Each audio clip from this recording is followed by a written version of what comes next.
अस्सलाम वालेकुम दोस्तों, मैं doctor Anwar Hussain stand up पोर्टिस भाइयों के सामने हमारे साथ लेकर जुड़ रहे हैं हम आपको असीलों की बीमारी, असीलों की तैयारी, असीलों की पर्सनालिटी, असीलों की क्वालिटी के बारे में इंशाल्लाह डिटेल बातों इंशाल्लाह बताते रहेंगे। तो आज हम बात करेंगे कि क्रॉसिंग का सीज़न चल रहा है, तो ब्रीडिंग का सीज़न चल रहा है, तो बच्चे निकाल रहे हैं लोग, कुछ निकाल लिए हैं, कुछ के निकल रहे हैं। तो इसमें जो बहुत सारे मसले मसाइल पैदा आ रहे हैं। एक भाई ने बताया था कि उसके मुर्गा जो है वो वाइट आँख में है और उसकी मुर्गी जो है वो पीली आँख में है, तो वो क्या उसकी क्रॉसिंग कराएंगे तो क्या रिज़ल्ट निकलेगा। तो भाई अगर क्रॉसिंग कराएंगे तो कुछ बच्चे तो निकलेंगे वो वाइट कलर की आँख में निकलेंगे और कुछ बच्चे जो हैं वो पीले निकलेंगे। वो एक जैसी नस्ल अगर आपने करनी थी, प्योरिटी लानी थी, तो फिर आपने मुर्गी भी जो थी वो भी वाइट आँख वाली लेनी थी और डोरो वाली लेनी थी, और मुर्गा भी वाइट आँख में डोरो में लेना था। तो फिर उसके रिज़ल्ट जो थे वो आपको परफेक्ट मिलने थे। तो बहरहाल उसने लगा दिया है, तो अब ये ऐसे निकलेगा। कुछ बच्चे निकलेंगे उसके वाइट आँख वाले निकलेंगे और कुछ जो है वो पीले आँख वाले निकलेंगे, जिन्हें मिक्स बच्चे निकलेंगे।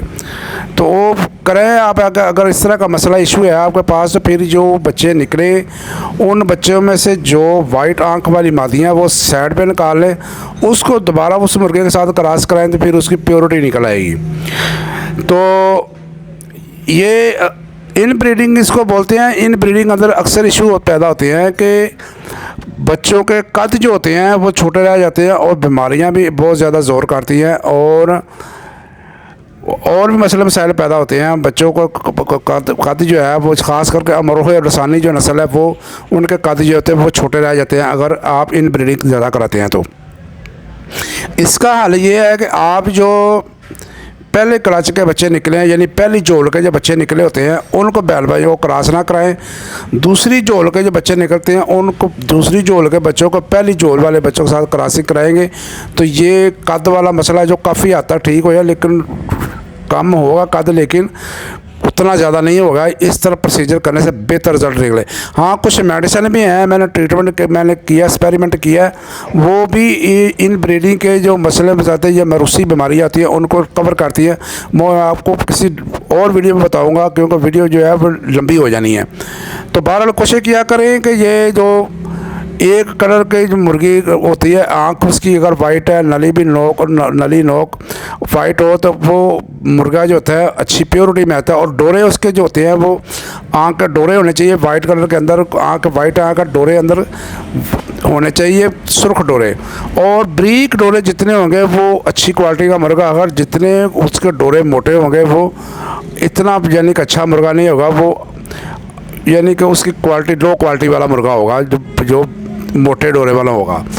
तो ये थी आज का मौजू, आज का टॉपिक भाइयों के लिए।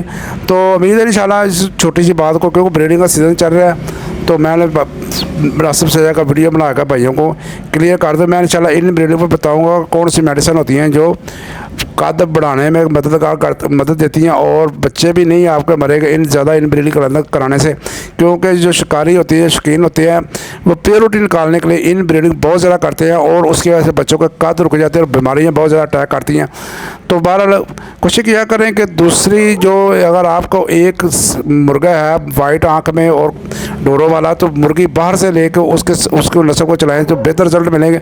लेकिन मसला होता है कि उस तरह की प्योरिटी मिलती भी नहीं है और कुछ देता भी नहीं है, तो फिर जो है इन ब्रीडिंग करा के ही गुजारा करना पड़ता है और मसले मसाइल पैदा होते हैं और अक्सर बच्चों का कद छोटे रह जाते हैं, बच्चे मर भी जल्दी जाते हैं और उनमें इम्यूनिटी उसकी कमज़ोर होती है, इम्यूनिटी सिस्टम कमज़ोर हो जाता है, उनकी वाइटल फोर्स कमज़ोर हो जाती है, जिसकी वजह से बच्चे कमज़ोर बीमार हो जाते हैं और जल्दी मर जाते हैं। तो ये था आज का मौजूद, आज का टॉपिक। इंशाल्लाह उम्मीद है कि भाइयों को समझ आ गई होगी। अगर आप चैनल पर नए हैं तो सिर्फ सब्सक्राइब और बटन दबा के इसको काला कर दें और बेल आइकन पर दबा दें ताकि आने वाली फॉर्मेटिव वीडियो भाइयों तक पहुँचते रहे। स्टैंड अप पोर्टिस जिंदाबाद, पाकिस्तान जिंदाबाद। अल्लाह हाफिज़।